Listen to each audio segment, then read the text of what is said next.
Olá, povo de Deus, tudo bem com você? Cronograma Bíblia Todo Dia, dia 1. É com muito prazer que nós damos a largada nesse projeto que vem do céu.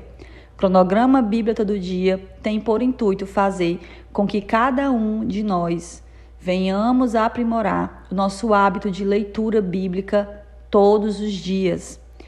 Nós não temos um tempo estipulado para terminar de ler a Bíblia. O foco aqui é ler a Bíblia um pouquinho a cada dia, com entendimento, com aprofundamento, com revelação do Espírito Santo de Deus. Não adianta ler muita coisa e não entender o que se leu. Então, se você tem dificuldade de entender ler a Bíblia, todos os dias teremos um resumo aqui, que nós já vamos começar o primeiro. Tá? Lembrando que nós temos uma página lá no Instagram, Jéssica Bíblia Todo Dia, onde você pode pegar o cronograma. Todos os dias temos uma passagem declarada, estipulada para você. E aqui também vai estar aparecendo na tela e assim você começa a nos acompanhar. Se você veio do Instagram, aqui é o resumo. Se você achou agora esse cronograma, pode também começar a nos seguir lá no Instagram. Mas vamos lá, Mateus capítulo 1. Em Mateus capítulo 1, nós começamos lendo sobre a genealogia de Jesus. Muitas pessoas têm a mania, têm o hábito de pular essa parte da Bíblia. Tanto no Antigo Testamento quanto no Novo Testamento, nós conseguimos encontrar algumas genealogias. E muitas pessoas acham desnecessários. Mas não é assim, pois tudo que está na Bíblia é importante, pois se não fosse importante, não estaria lá. As genealogias elas são uma peça fundamental. No Novo Testamento, entre os 4 evangelhos, nós vamos encontrar 2 genealogias. A de Mateus, ele escreve, e também em Lucas. Tanto em Lucas quanto em Mateus, a principal função dessas genealogias registradas são para provar a veracidade do Messias prometido. Os evangelhos falam sobre vida, nascimento, vida, ministério, morte e ressurreição de Jesus. Então, quando Mateus e Lucas expõem sobre a genealogia de Jesus em seus respectivos livros, eles estavam basicamente explorando essa função fundamental de realmente comprovar que Jesus é o Messias tão prometido lá no Antigo Testamento, ok? Aqui em Mateus, eu chamo a sua atenção para o versículo 5 e versículo 6, primeiramente, que vai dizer: Salmo gerou Boaz, cuja mãe foi Raabe. Boaz gerou Obed, cuja mãe foi Ruth. Obed gerou Jessé, e Jessé gerou o rei Davi.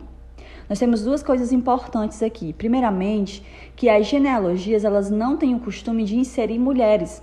São apenas os homens que vão gerando outros homens. Mas aqui nós vamos ver que Raabe, uma prostituta, foi inserida, e nós vamos também ver que Ruth foi inserida. Por quê? Muitas pessoas costumam dizer que a Bíblia é preconceituosa, que a Bíblia desde sempre oprimia as mulheres. Mas isso não é verdade. Olha aqui o destaque para mostrar que na família de Jesus, que nos antepassados de Jesus, tinham mulheres. Mulheres que para a sociedade poderiam ser desprezadas, mas para o Senhor elas eram especiais. Tanto é que fizeram parte da família do Salvador. Outra coisa também interessante no versículo 6 é que diz: E Jessé gerou o rei Davi. Davi gerou Salomão. Muitas pessoas perguntam quando veem na Bíblia a tal descrição: Jesus, filho de Davi. Muitas pessoas se perguntam: como assim Jesus, filho de Davi? Jesus não é filho de Deus?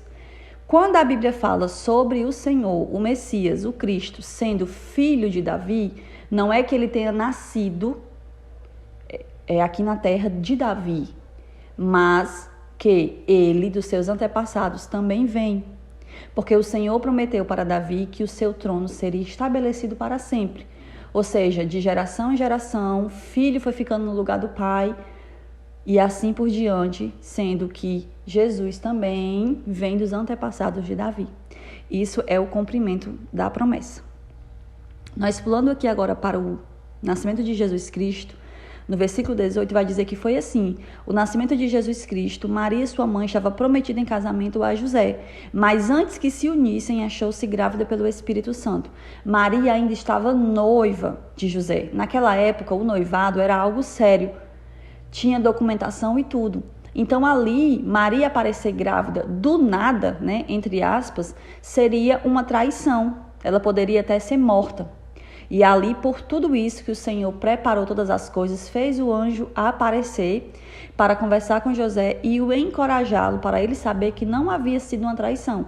Era todo o poder de Deus, era o projeto de Deus para que Maria e José fossem os pais humanos do Salvador.